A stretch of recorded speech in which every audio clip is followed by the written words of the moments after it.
I will say is two Dans. And look, it had you listed as two. Huh. Give I me a don't second. know. Now, see now. Yeah, we'll just have to go with that. So what's going on, man? How you doing? Just recovering from a busy ass last week. That was the most Now, busy we've ever been. I was drained by Saturday night. I slept all day Sunday. did you? Yeah, that was exhausting. But Now you it's fun. now It's how we make all our money. right. Not only do you do the betting side of things, you also do other things that involve the sport of horse racing. What exactly are those other things, and how long have you been involved with the sport? I've been involved since, well, I learned how to handicap when I was about 5. And then I started getting into horse ownership probably, I'm 54. That was probably 20 years ago. And then I opened up the website 10 years ago this June. So we've been doing the website for 10 years.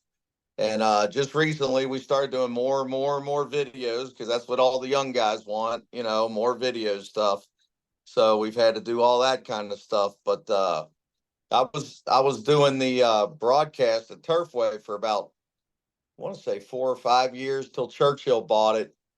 And then I don't bet with Twin Spires, so I wasn't allowed on the air anymore. Oh, Only really? Twin Spires players are allowed to be on the air with Churchill. So I wasn't gonna give up where I bet just to be on the air for free. So uh, I gladly stepped back from that. I was doing that voluntarily. I really liked the GM over there, and for years they'd struggled. So I helped with the pools behind the scenes, and they would send me stuff and ask me to tweet it out, and I'd tweet it for them and stuff like that. So I mean, I've been involved with so many different aspects. Wednesday night before the Derby, we were down at Bellarmine raising money for their basketball team. Because if you don't have money nowadays, you can't compete and you can't get players. Right. And so that was fun though. Gabby Gaudet was there, and Kevin Kirstein and Norm Cassie, Kenny McPeak. That was extremely fun to be there with Kenny because I got to talk to him for about a half hour, and then everything we talked about actually happened.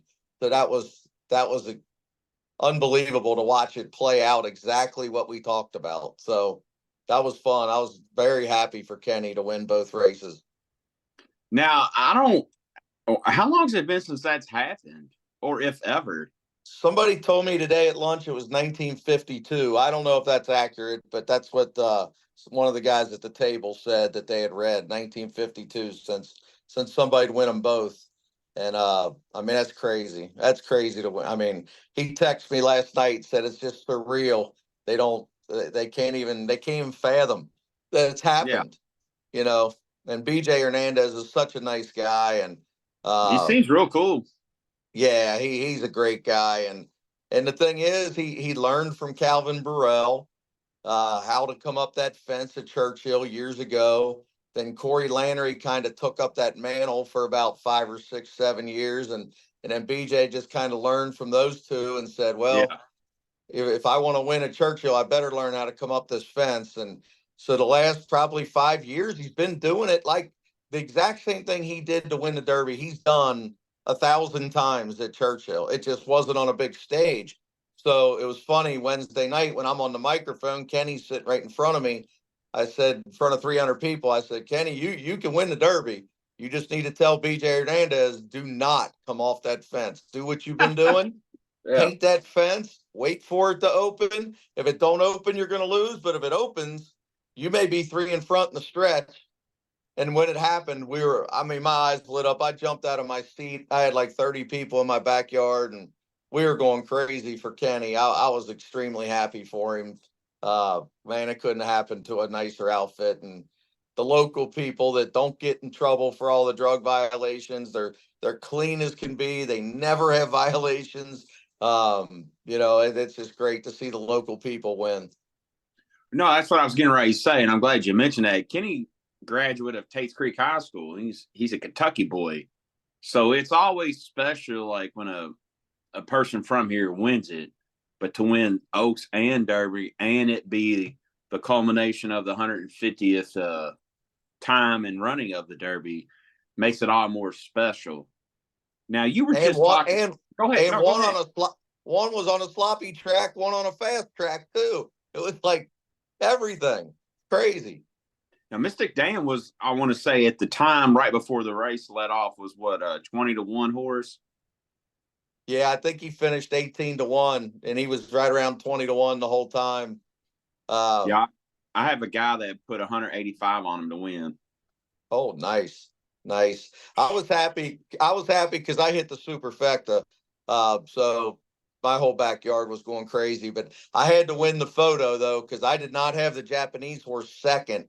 I only had him third.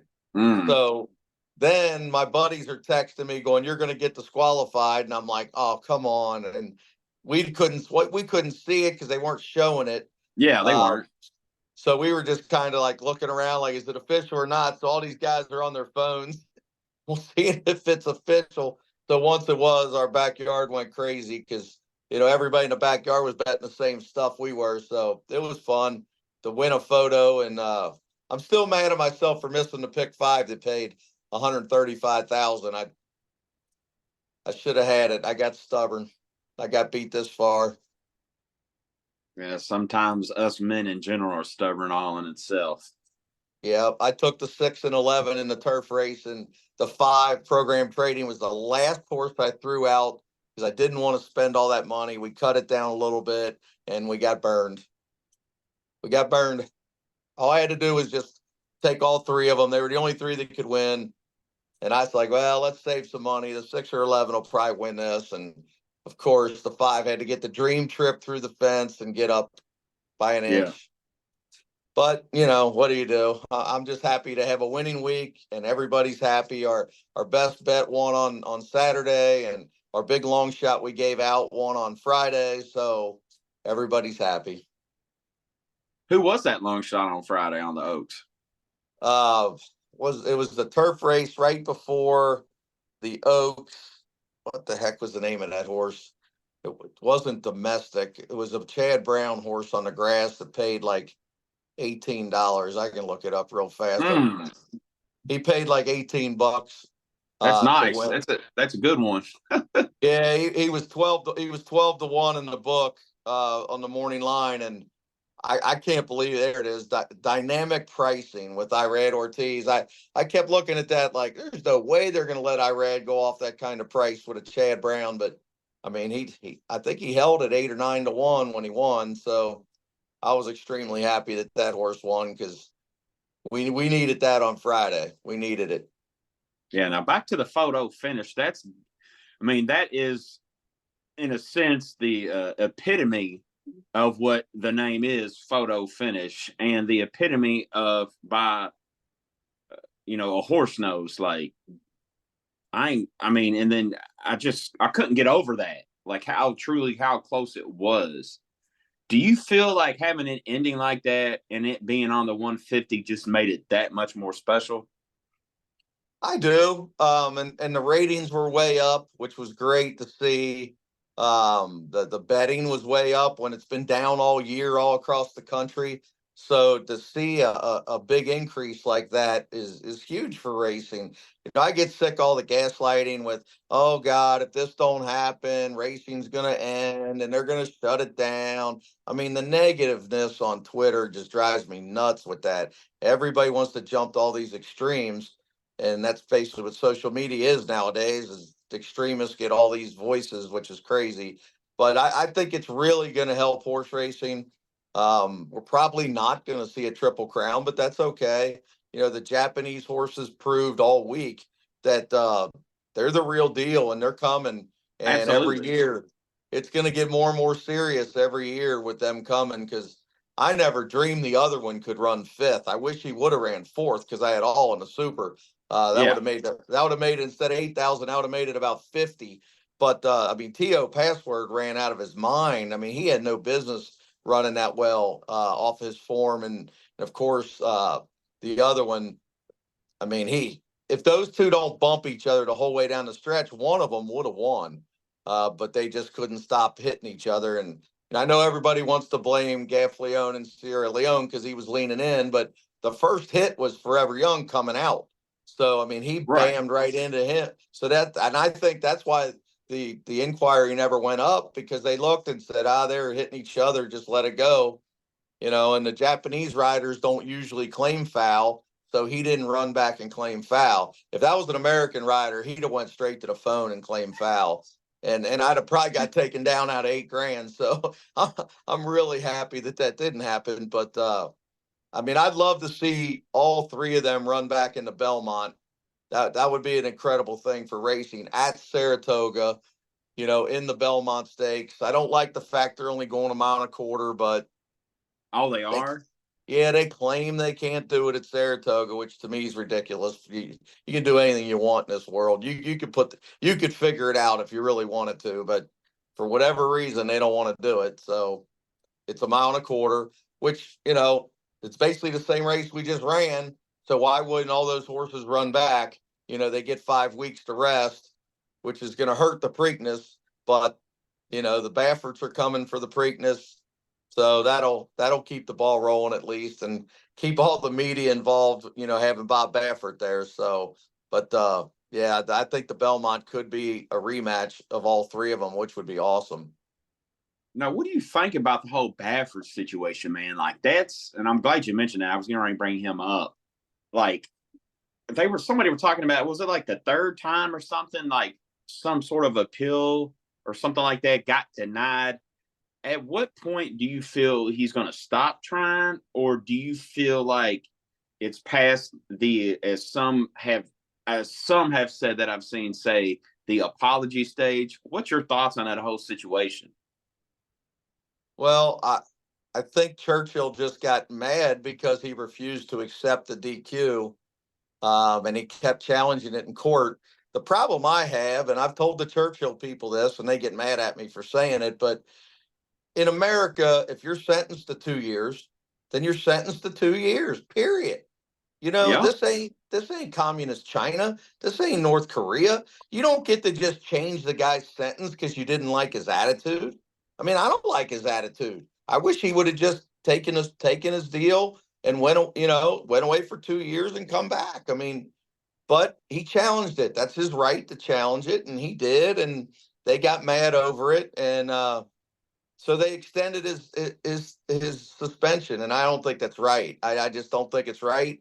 I know there's things behind the scenes we don't know, but you can't just not like a guy, so you're just going to keep extending it. That's just not right. That's not the way America is. So to me, he served his time. He needs to be back in the Derby. And hey, if he gets caught again with something, then give him a lifetime ban. I don't, that wouldn't bother me at all. No, There's been yeah.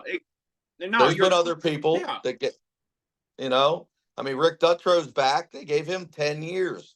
Damn, it was 10. I forgot all about that. Yeah, I mean, he got 10 years, and there's people on both sides of that fence that I know that scream that he was the fall guy. And then there's other people that were on the commission in Kentucky swear up and down that there's a lot of stuff we don't know, that he deserved every bit of it. So I don't know. All I know is he's back. And there's a lot of trainers that have gotten in trouble. I'm glad they're trying to clean it up. The Kentucky Derby has certainly changed the last 3 years. All you got to do is look at the running, look at the times, look at the speed figures. Yep. They're slower. They're a lot slower. The speed horses are not continuing to run on. Now, maybe that has nothing to do with it, but to me it does. That they're not juiced and they're stopping. So at the head of the lane, the horses are stopping, the better horses are running by, the closers are running by, and it's happened 3 years in a row. To me, that tells you something, that the game is getting cleaned up and it's more fair for everybody. And I'm all for that. I don't like some of the things that they've instituted where the HISA is going after all these small barns. I don't think that's right. If you want to clean up the game, you got to go after the big boys. You got to be willing to go after the big boys. You can't just ignore the big outfits and the big names and go after all these mom and pops. I know, and that's exactly what it is. It's all about money. And unfortunately, that's a lot of what our government is these days. It's a joke. And an embarrassment. But it is what it is. I think horse racing is going in the right direction, though. They just got to get with Heisa and get them. They got to change a few things, especially at the cheaper claiming tracks. But at least it's going in the right direction, and that's a good thing. No, for sure. Now, at what point? So let me ask you this, and I want you to answer it in the mindset as Bob Baffert. At what point do you feel would be the ultimate sweetness of revenge? To win a Derby when he's back. I think that's what it all comes down to. I mean, he's already won 6 or 7. I can't remember, but I know they DQ'd him out of the one, so I think he's officially got 6. But yeah, you got to come back and you got to win another Derby. And all his horses run the same way. They all go right to the lead or just about right to the lead. So he's going to have to buck the trend for the last 3 years when he does get back in. And the question Churchill's got is, are they going to knock off their garbage too and let him back in and quit doing this? You can't just keep extending it with all these BS excuses. He hasn't Exactly. failed. He hasn't failed anything in 2 years, to my knowledge. So you can't say that he's had repeated violations because it's just not true. Right. We But would know if he did. Yeah. yeah, and if you're going to suspend him for life, then just do it. Just do it. Um, so that's the way I look at it. And I'm not a big California racing guy anyway. So, he's going to continue to dominate out there because more trainers are coming to Kentucky where the money is. So I can't blame they're getting the heck out of California where the workers' comp's through the roof. The purses are dropping, the field sizes are dropping. There's so much regulation out there that, they can't even live. They can't, the grooms and the riders are all living in gigantic houses together because they can't afford it. So that's why they're all coming to Kentucky where you can afford it and the purses are good. And Kentucky racing's thriving right where I live right over the river in Ohio. So I call myself, a Northern Kentuckian because I'm over there as much as I'm in Cincinnati. So that's kind of my stomping grounds is Belterra, Turfway, Churchill, Keeneland. That's where I'm at all the time. And I love seeing the Kentucky racing thriving. And I'd love to see Bob Baffert come to Kentucky. Yeah, definitely, definitely. It's just a matter of both sides, like you said, can get past their own part in the BS category for sure. I'm Yep. going to get back to Mystic Dan. When did you know? Because you're involved with horse racing more than myself and some others. In your eyes and mind, when did you know that Mystic Dan had potential to do what he ultimately did? When he won the prep race down at Oakland, I bet on him first time out. Kenny told me he was really nice, and he was like 8 or 9 to 1 at Keeneland, and I bet a bunch of money on him, and he got nailed right on the wire. I was sick. I was absolutely sick to my stomach, but I never dreamed that he was a Derby horse yet. And then he showed up down at Oakland in the first prep race, and it rained real hard. And he did exactly what he did in the Derby. He sat on the fence. He didn't come off. They all came wide at the head of the lane. He shot through and he win fairly easy.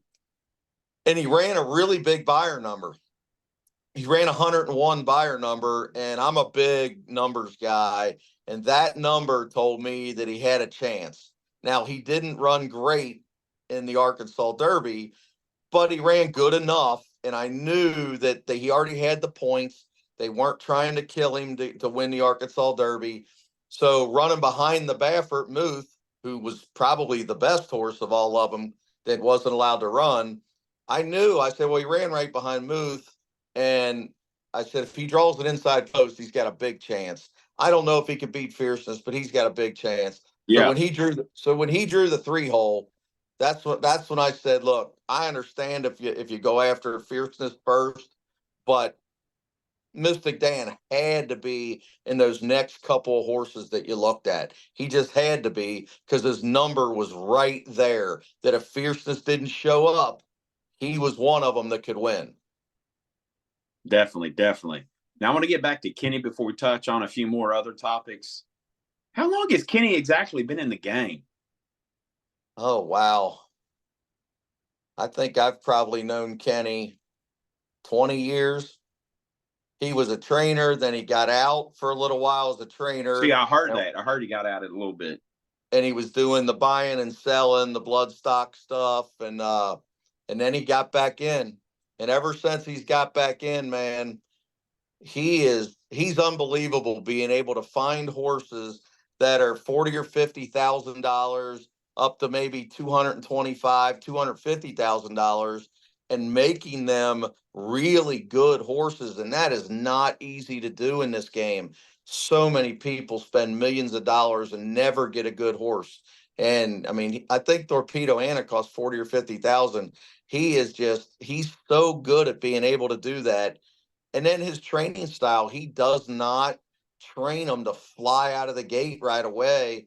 I mean, he wants them to be able to go a mile and 16th, mile and a quarter. And that's kind of the way he trains. I mean, he runs a lot of 2-year-olds, 2 turns and miles. And a lot of trainers don't do that. They just come out and run all these 2-year-olds 5 furlongs like a bat out of hell as fast as they can go. And he don't do that. He takes his time with them, and he's really sharp. And I know some people say, well, he's got an attitude. I'm like, well, who doesn't? I got an attitude. We all got attitudes. I mean, he thinks he's a good All within trainer. their own right. Yeah. Yeah, I mean, he knows he's a good trainer. He knows he's doing right by the horse. He knows he's not cheating. He knows he's got good barn help. He's got good assistants. He's got good grooms. He doesn't run around trying to ride only the top rider in the country. I mean, he's got his riders that he likes, and BJ Hernandez is one of them. And I think BJ is one of the most underrated riders in the country. And I've said that so many times over the years, and especially at Churchill Downs. He knows Churchill Downs, and that's kind of the way Kenny is. Now Kenny will go up to Saratoga and go 1 for 40 because there's way better horses up there, and he doesn't have that kind of stock to compete every day with Pletcher and Brown. But in Kentucky at Churchill, in his element, in a one race scenario, he can win, and that's what he's been doing for years. He's already had his long shots in the Belmont and other big races that have won. So, in that one shot deal, he can do it. And in Kentucky, you always got to look out for McPeak horses because he knows what he's doing. He's a sharp, sharp guy. Oh, definitely, definitely.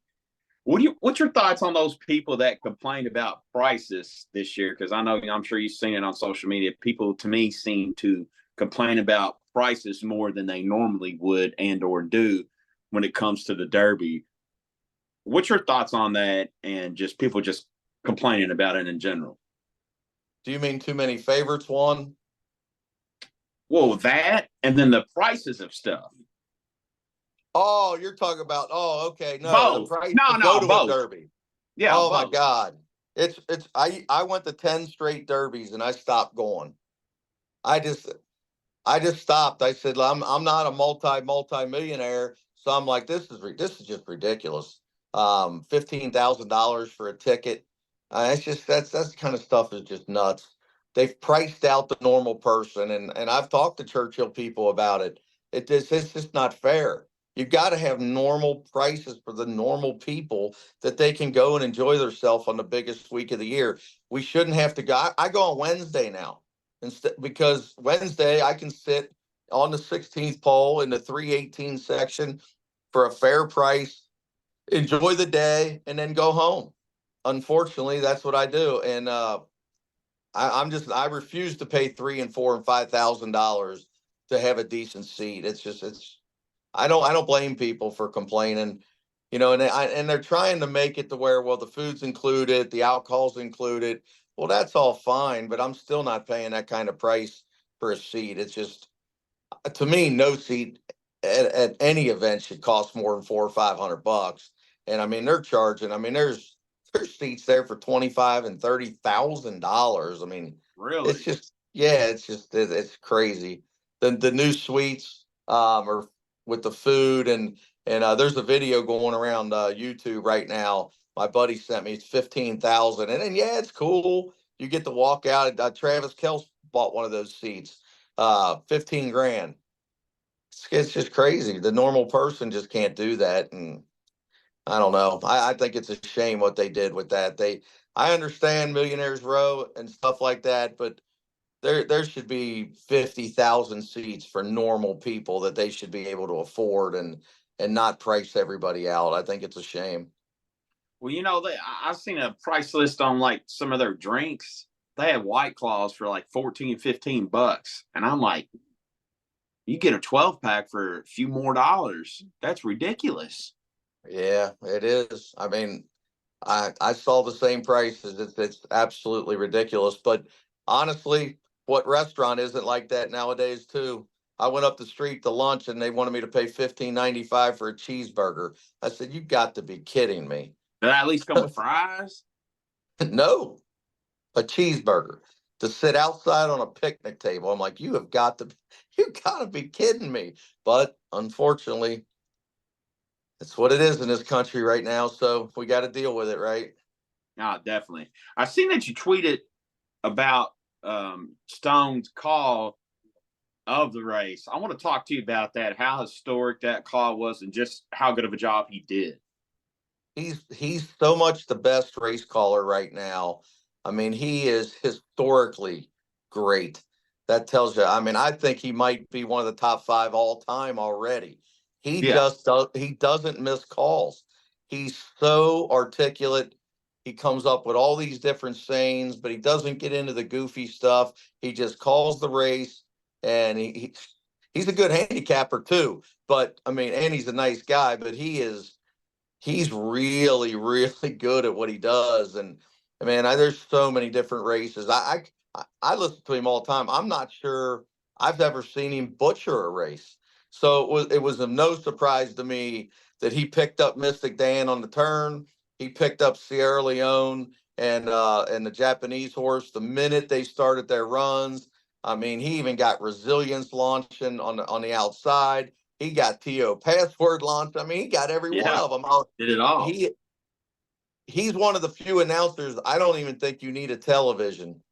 You could just sit there with headphones on and you can see the race by the way he calls it. He's so good, and it's every single day. I The first time I heard him was probably about 2 years before he got the Churchill job, and I was like, "Wow, who is this guy?" Because I had never met him at that point, and it was just absolutely incredible, the voice and just the things that he would say. And I love how he just yells photo at the end when it's real when it's real tight, Right. because I think the world of him. I just hope we don't lose him. I'm scared to death New York's going to steal him out of Kentucky, because they tend to have money up there, and they could steal him when Belmont gets redone. It would not surprise me if they don't come down here with a barrel full of money to try to take him away. So I'm hoping that he stays in Kentucky for a long, long time. Definitely. Now, when's the Belmont supposed to be done? I think it's another year. I think they got this year at Saratoga, and then they're hoping that they can get it done by Belmont time next year. But I'm not so sure they'll be able to get it done that fast. But they're working hard. It's going to be a mega complex, and it's going to be beautiful. And then hopefully New York racing will get back up, because New York racing has really went down the last couple of years. And I think a lot of it is just the horse population is not where it needs to be. COVID Yeah. hurt it. Inflation has really hurt it, to where it's going back to the sport of kings, right? The common guy just can't afford, the common trainers can't even afford it. The workers' comp and all the Sure. other craziness that goes along with it. And now they're trying to bust them for minimum wage stuff. They keep raising minimum wage, and it's like, man, we can't pay all these bills and not have purses and be able to compete against guys with 300 horses. And so New York's got a lot of problems, and Kentucky's stealing the limelight. Kentucky's got really everything under control right now. Ellis Park is starting to build back. Turfway has been through the roof. Kentucky Downs is through the roof. Keeneland and Churchill is what they are. And then, it now you could tell the jockeys are even coming here. For years, the jockey colony in Kentucky was just okay after the Derby. And now, I mean, Jose Ortiz is here, Saez is here, Gaffleone's here. I mean, you got some of the top in the world here now. So the rider colony got a lot tougher this spring and summer. No, I'm sure. I'm sure it definitely did. I want to talk to you about the Oaks race. Sorry, I kept getting itchy in Oh, my throat. My bad about that. How special? Because it's going to get bring up McPeak again. How special? Well, let me do it the two-way question. Which one do you think is more special? Him winning with the Oaks racehorse or him winning with Mystic Dan in the Derby? I think probably Mystic Dan, because he's been known for fillies for a long time. I mean, Exactly. Kenny does really, really well with fillies. And For sure. the knock has always been, well, he's great with fillies, but his colts have just kind of been okay. Um, I think this kind of got that monkey off his back of, hey, I can train colts too. I don't just train fillies. And I think Mystic Dan being a little bit longer shot, uh, he loves that. He loves when they're higher prices, and he picks off those wins. So I can't wait to really razz him about him coming up the fence, though, because I'm always on him whenever he has a horse draw near the inside. I'm always texting him saying, "Hey, tell him to stay on that fence. Don't come off that fence." So when we were at that Bellarmine thing and I saw it, and I saw him sitting there, and I pointed, I said, "Tell him don't come off that fence." He was shaking his head like, "Oh, there goes Cronin again with that don't come off the fence stuff." So he was like, "Well, I hope he gets through." So after the race, I texted, I said, "He got through. I told you he could get through." So I'm just happy for him. But I think it was the Derby. I think the Derby was the one race that he hadn't won yet, that he really, really wanted to win and to prove himself with the Colts. And don't take anything away from Torpedo Anna. She's really good. And I think they're going to point her towards the Acorn in New York. And I think that'll fit her good. She's going to be really tough in that race. Now, when is that race? I believe it's Belmont Day. Same. I would think it's the same day as Belmont. Oh, okay, okay. Because I didn't know. I couldn't remember exactly when it was or not. I'm pretty sure it's the same day as the Belmont. It could be the day before, but I'm pretty sure it's Saturday, the same day. Where'd you get the name for your betting thing? Was it Fat Ball Guy? Yeah, I was actually just sitting in my backyard when it was funny. I had went to Keeneland with a young kid named Ryan Patterson, and he had owned a little website called Grade One Racing, I think it was. And at that time, I never paid any attention to people selling picks or anything like that. And we went down to Keeneland with his dad, and he was just in shock at how many people walked up to me and were asking me for my picks. And he was like, "Man, you've had like 30 people come up to you." And I'm like, "Yeah, everybody in Kentucky knows me." And he's like, "You should build a website and sell your picks." And I'm like, I don't know. And so he's like, "Well, why don't you use my website for the Derby, and we'll see what kind of money we can make and see how you do." So I was like, "All right, let's see." And we made like 3 grand. And I was like, "Wow, I can't believe you can make that kind of money on doing something like this." And well, then afterwards, he was like, "Well, I don't want to keep doing it every day." And my buddy who lived down the street from me is an IT specialist. And we were drinking beer, and he's like, "Well, I can build you a website, but we got to come up with a name." And I was like, "Well, I'm fat and I'm bald. Why not try that? Fatballguyracing.com. At least it'll be catchy." And he Yeah. just started cracking up laughing. He was like, "Well, if for anything else, people ain't gonna forget it, that's for sure." So that's how it came to be. We built the site and started that year in the Belmont Stakes, and it just kind of kept building. And then we would learn from feedback of what people wanted, and kept building and building and building from there. And I think we got it down to a science now. I got 7 handicappers working for me, and we've got everything right now. The only thing we don't have is clockers working for us, because I like a couple of them that are doing it, and I don't want to tread on them. And so I stay out of that and let them do that. So we stick to getting information from barns and grooms. I love getting information from grooms. I think they're better to get information from than anybody in the game, Oh, because really? they got their hands on the horse. They're not going to lie to you, because most of them don't bet. They're just trying to figure out where they're going to eat next week. And so, I tell them, hey, you tell me the good ones and I'll take care of you.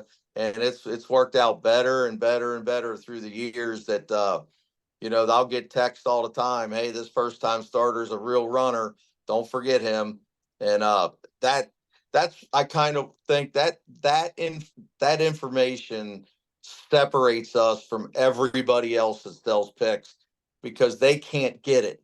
They can't get that info, and we can because we've got people all through Kentucky, New York, and Florida, and now even in New Orleans that help us out to where when those babies come off the farm, we've got lists of horses that we're waiting to get in. Because if you just ask trainers, most trainers are going to tell you every daggone horse. Oh yeah, I love him. It's like, come on, man, you've told me 15 straight horses and one of them have won. I need the ones that are going to win, Right. but they don't always get to see the other horses. And that's the problem, especially at Saratoga. You can have a really, really nice 2-year-old that you think the world of, but he's in a race with 8 other ones that all cost $1 million that they all love and that they know can run. So you've got to have trust in guys that really know this one's special. I don't care who else is in the race. This one's special. And Yeah. we've got that in a couple of the main barns here in Kentucky for sure, and one in New York that we really count on. And man, we've hit so many prices over the years. The Cox 2 first-time starters Friday and Saturday. One got left in the gate in the slop, and she ran second. They don't all win, but then the one Saturday we bet our lungs on pure force. He win by the length of the racetrack and never at any point could lose the race. And that's the kind of information people will pay for every day. Oh, 100%. What do you think is missing from the sport of horse racing? Like, what do you think it lacks? If it lacks any. Leadership, Mm, leadership, conformity, one commissioner, one ruling body. Consistency with the stewards is a big thing. yeah. From state to state. In Kentucky, until Saturday, if you breathe on a horse over the last 2 years, they take you down. Turfway Park, you couldn't move 4 inches, they took you down. But at least they were consistent, so you knew it. That if your horse drifted, you were coming down. You knew it, and they were consistent. They took them down every day. But then in New York, the same thing's not a foul. At Gulfstream, they knock you over the railing. They don't take you down. They don't even have head-on cameras on the turf. Huh. I mean, they're looking at cameras that aren't even dead head-on. Yeah. So they got the stewards. They really got to get together and say, these are the rules. We're going to enforce it at every single location in America so the fans know. And then the biggest thing to me of all of it is we got to stop the betting the minute they go in the gate. We cannot let people continue to bet until they undo the latch, because what it causes is the computers can't catch up for about 10 to 20 seconds because all them bets across the country come in. So now you have a novice horse player that bet on a horse that's 6-1. They're running down the backside, and now he's 4-1. They go on a turn, now he's 3-1. Well, what's the first thing that person thinks? Right. Somebody's cheating. For sure. Somebody's betting after the race started. This isn't fair. I'm getting cheated. It's a very, very negative vibe, and it's very easily rectified. It's very easy. All you got to do is do what boxing does, do what soccer, basketball does. You got a clock, and you time the clock that the clock hits 0. It's right up on the screen. When that first horse enters the gate, you time it that's when the clock stops. That's when it hits 0. A horn goes off, and you're done. And then that 30 seconds to a minute it takes to load the horses, it would give the computers time to catch up, the tote system to catch up. So those final odds would post before they ever run. And that would stop all that. But the greed of every track in America to, no, we got to keep taking bets all the way to the last second is ridiculous. And they say, well, you can't do that. Yeah, you could. It'd be very easy. If I could see on my computer screen and I can see on the infield if I'm at the racetrack, and I can see on every TV at the racetrack the clock, and I can see it counting down to zero, Right. I'm gonna get my butt up and go bet.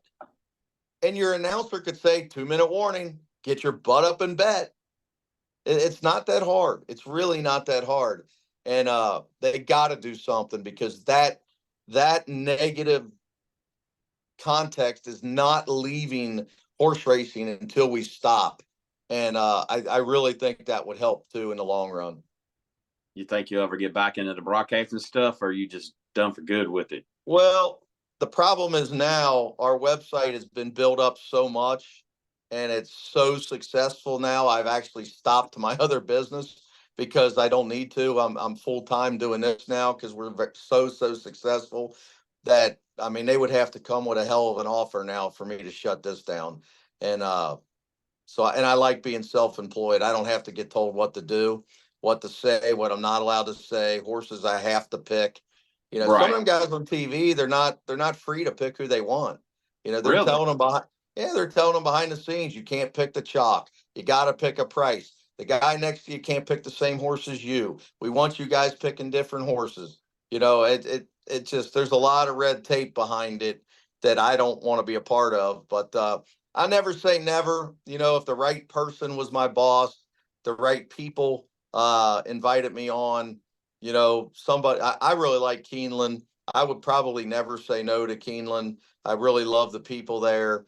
Uh, Turfway, I don't know. I don't know. They made me mad. And plus, I just like sitting on my couch when it's 0 degrees out up here, and it's snowing. I don't really want to drive 20 minutes unless they're going to pay me pretty well. Right. Right.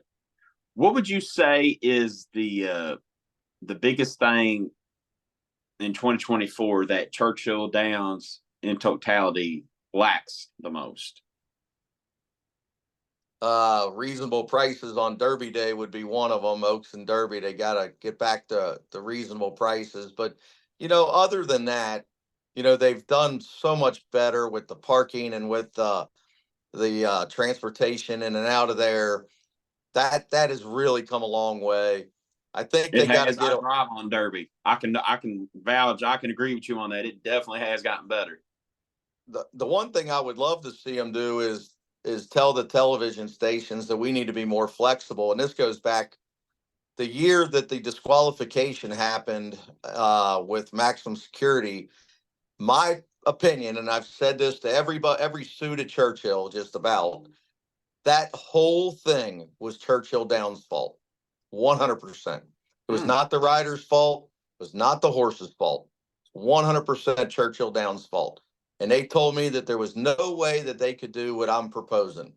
And that is this: when you're staring at the radar and you see a storm coming, and Yeah. post time is 6:45, and that storm's hitting at 6:30, you could see it on the radar. Any weatherman on the planet was calling it that year that, oh boy, this gigantic storm was coming 15 minutes before post time. They need to have flexibility to move the race up. They have the time. There's an hour and a half in between races from the turf to the Derby. There's an hour from the sprint to the turf.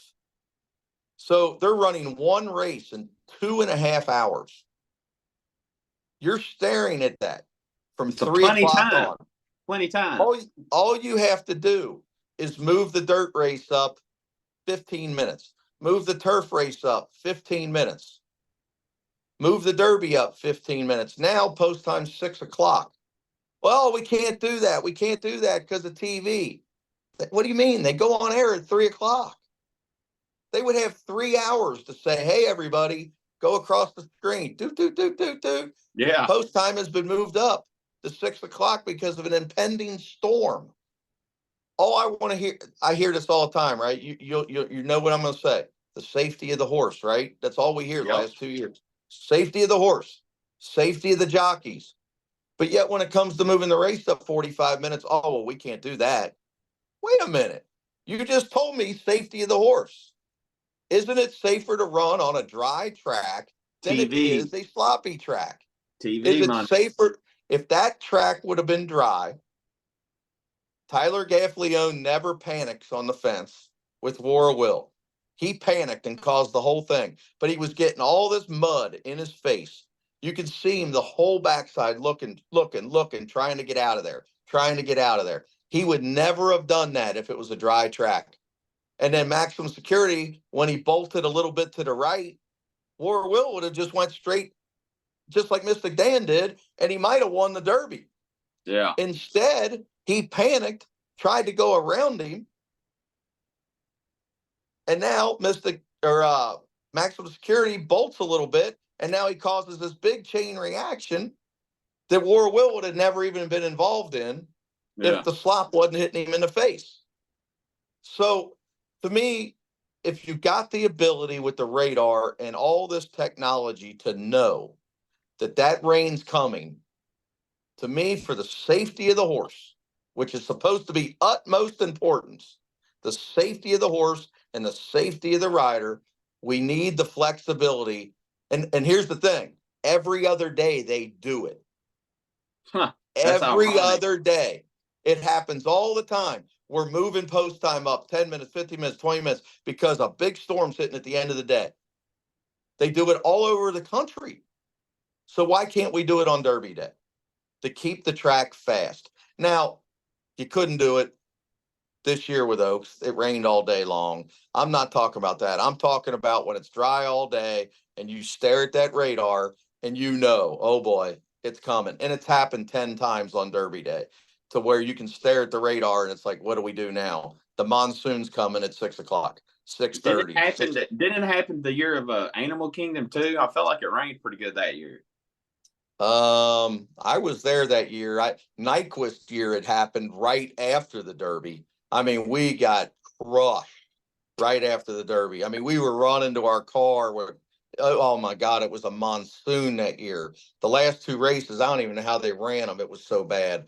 But they just got that in the nick of time. Smarty Jones year, it happened towards the end of the card. I mean, there's a lot of those years. I mean, it's the spring in Kentucky. You're going to get that.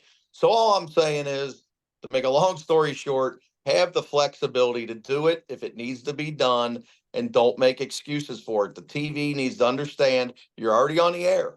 If we need to move it, we need to move it.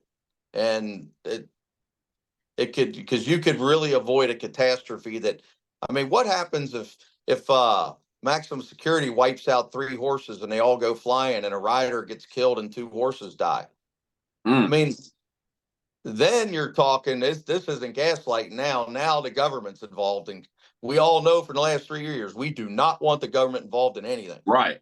So, I mean, come on now. We need to take care of our game, and this is one thing. We've moved forward with a lot of things, but there's a couple things that Churchill could be the leader on, and they could say we're going to have a flexible post time in those last few races if we got to move them, and we're going to bring this shot clock in that when they hit the starting gate, no more betting.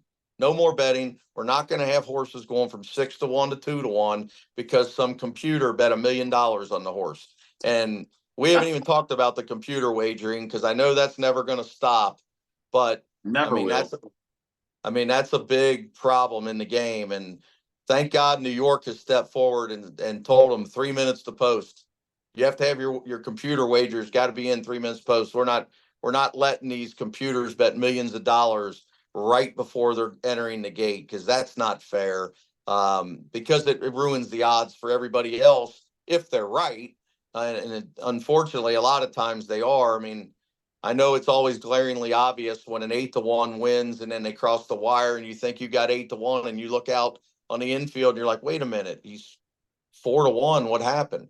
I know he was 8-1 when he went in the gate. What happened? Well, now that joy, all that joy of that new player, that young kid that he's with his girlfriend and they think they hit the long shot. And now all of a sudden the horse is 4-1 and they can't explain it. Why have a bad taste in your mouth? We need those people when they hit to be happy. They need to be happy. We can't have them going, Yeah. oh, I got cheated. I got cheated. It's a bad, bad look that it's avoidable. That's the key. It's avoidable. All right. One of my last two questions for you. What's your thoughts on the next big upcoming race that's part of the Triple Crown? The Preakness, hopefully we can have a good field. Muth is going to be the big favorite no matter who runs, and he's probably the most likely winner. So I'm kind of curious to see who takes him on. I know Baffert's bringing another horse that I'm not real wild about. I think it's Integration. I think off the top of my head is the name of the horse. He's okay. He's not great. Muth is the one to beat no matter what.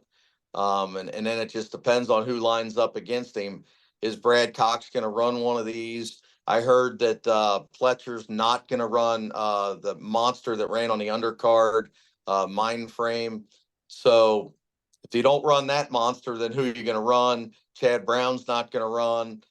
With the Belmont being a mile and a quarter, it really hurts the Preakness because in today's game, you can lay up for 5 weeks, go to the Belmont Yeah. Stakes to Saratoga, run a mile and a quarter instead of having to run in 2 weeks and then 3 weeks. I'd love to see Kenny run Mystic Dan if the horse is okay, but he ran such a hard race. I will be shocked if Kenny runs him unless he's just absolutely kicking down the shed. Um, because Moose already beat him. So might as well lay him up for 5 weeks and go to the Belmont because the Belmont, the Haskell, the Travers, all those big races are still out there. And then, of course, being from Kentucky, you got the Clark handicap at the end of the year that Yeah. they all like. If he would develop into a really big time horse to where they keep him in training as a 4-year-old. And, I hate the fact they retire all these 3-year-olds, but, who knows? He won the Derby. He's going to get a big offer to be a stallion. So he may not be around long enough to worry about it, but Muth is by far the one to beat in the Preakness. All right. Last question. If you could give some advice to somebody that's unsure to get into the sports world of betting on horse races, what would it be? And what advice would you give somebody that's kind of unsure to continue to watch it with the way that it's been going regarding the things that we've talked about? Well, I'd say every sport has problems. For sure. To me, anywhere there's money, there's cheating, there's deceit in every facet of our life. I sold cars for years, absolute corruption. I did mortgages for 20 years, absolute corruption. I've watched college basketball, college football, with relatives in those kind of sports. I know 100 assistant coaches across college basketball, corruption. So it's everywhere. I've been told even doctors are corrupt and dentists are corrupt and chiropractors are corrupt. So you can't not bet because of corruption, because if you bet on the NBA, there's corruption. If you bet on college football, there's corruption. Yep. One quarterback's getting paid $2 million, before you were allowed to pay them. So I would say don't worry about that. Just try to learn the most you can, get the DRF, which is the daily racing forms, start learning how to read it, look at buyer speed figures, start understanding what those mean, and bet straight first. Don't start betting a bunch of gimmicks. Learn to bet straight, learn how to pick winners and bet straight. And once you know that you can bet enough winners to not get yourself crushed, then you're ready to bet other bets. Now you're ready to try doubles and trifectas and things like that, because so many people pick up a form and say, well, I'm going to bet the superfecta. And they don't have a chance. They don't even know how to pick a winner, let alone the second, third, and fourth place horse. And, it took me a lot of years to learn how to budget money. That was my weakness for years. I was picking all these I think that's winners. most of us. Oh, I was so bad at it through my 20s. I would just, every time I liked the horse, I would fire, and then I'd fire more on the next horse and the next horse. And at the end of the day, I'd be like, oh my God, my best bet won and I lost money. I always tell all our guys at FBG, if your best bet wins, you better not lose money on that day. or you're doing something wrong. You've Right. got to look at those 10 races and say, this is the horse I like the best all day. And if he wins, and he should win 35 to 45% of the time if you're any good. If you're any good, you're winning. You're just like baseball.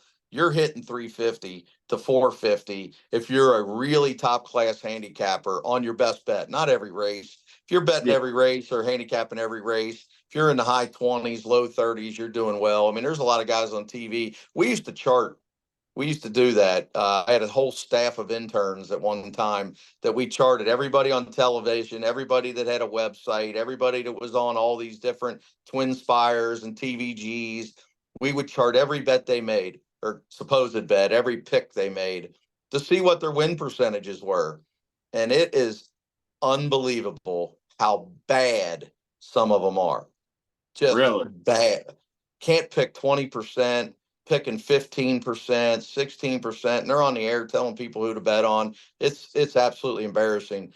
And then there's some good ones that pick 28, 29, 30% that are really, really solid guys. Solid handicappers. Gabby Gaudette's really, really good. She gets no credit. She's really good. That's the one I will name. I don't want to bash anybody, so I'm not going to name the bad ones. But yeah, I mean, you got to be able with nowadays. You should be able to chart your bets, and your ADWs keep it for you if you're betting online, to where you can just go in and look. What's my percentage of winners? Am I winning or losing at that Right. percentage? Because that's how you know what price horse I need to average to at least break even and then start to show a profit. With my numbers, I know I have to average 2 to 1. Now, some people got average 4 or 5 to 1. I just got average 2 to 1 because I pick enough winners to overcome it. So I don't want to bet on all 3 to 5s, but I don't need to bet on all 5 or 6 to 1s either. I can bet on a 10 to 1 and then 4 straight even monies. As long as it averages around 2 to 1, I know I'm going to break even because that's what my numbers say for 10 years. So I know betting straight, I'm never going to get killed. Where there's guys out there betting all these pick 5s and pick 4s and pick 3s, and they take $1,000 at a track and they're broke.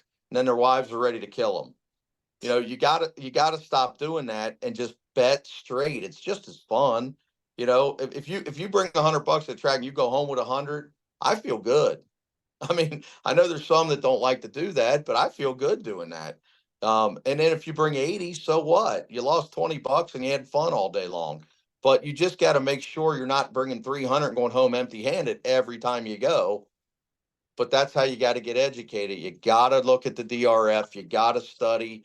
You got to learn, from other guys that are doing this all the time. Pick their brains, see how they're doing it, and don't just show up on Saturday afternoon with your girlfriend drinking 3 beers, thinking you're going to win, because it's not going to happen. That's why guys shoot 100 in golf. I like golf and I stink at it. But I don't get mad when I shoot 100. I just, I stink. I don't put the time in. If you don't put the time in, you're not going to win. And that's what I tell everybody. People that bet sports are the same way. They put no time in and they wonder why they lose. I mean, if you're not studying, you're not watching the tendencies. And, I got a big buddy of mine that loves betting unders in the playoffs. He was crushing the unders in the playoffs, but that's what he does. He studies it every year. He waits for the playoffs.